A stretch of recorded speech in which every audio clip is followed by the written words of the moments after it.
We got our hands on the Samsung Galaxy S23 FE. Oh, FE.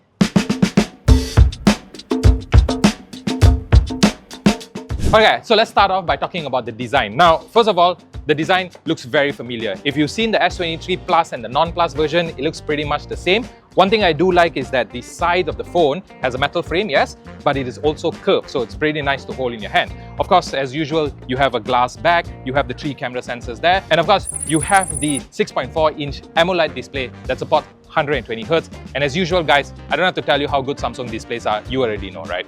It has punchy colors and really good all around. The viewing angles are also great, and it has been an overall pleasure to watch videos and play games on it. There are bezels around the screen, but the size of the screen makes up for that. It might be slightly distracting because a lot of phones are shying away from it, but it's honestly a non-issue to me. Okay, so let's talk about performance, right? So on the FE, you are getting the Exynos 2200 processor, which is basically on the same level as the Snapdragon 8 Gen 1. It also helps that it comes with 8 gigs of RAM and 256 gigs of storage.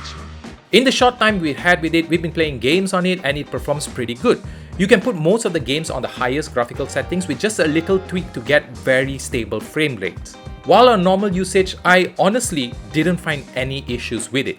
Okay, so let's talk about the most important aspect of a smartphone, right? It is the cameras. Now what you're getting here is a 50-megapixel main sensor, an 8-megapixel telephoto lens, and a 12-megapixel ultra-wide. Now, the camera performance is probably the same as the S23 lineup that released this year, but here are some pictures that we have taken for you to check out for yourself.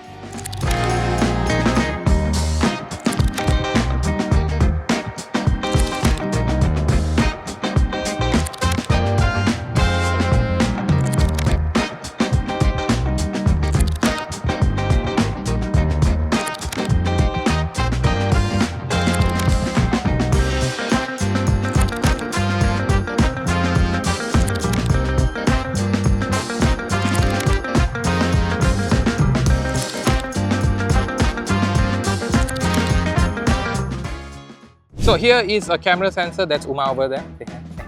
Yeah, so awkward, this fella, I swear to God. Anyway, so here is a bit of a camera test. You can see the HDR is actually pretty good. You still can see the clouds in the sky and all that. It's a pretty sunny day. It's hot as hell here, by the way.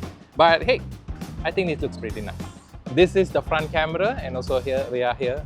It's still very hot, but the HDR... The HDR looks very nice. It's actually very, very nice. Yeah, it's actually very impressive for a phone in this price range that can produce this amount of quality. It's pretty good, right? Very nice. Oh, and by the way, for this price, you're getting 8K at 24 FPS, which is pretty wild if you think about it. Okay, so as for the battery, you're getting 4,500 milliamp hours, and honestly, we've been using it for quite a while now, and it has easily lasted throughout the entire day. That includes us taking photos, playing games, browsing social media. It's all been great, so I wouldn't be too worried about the battery.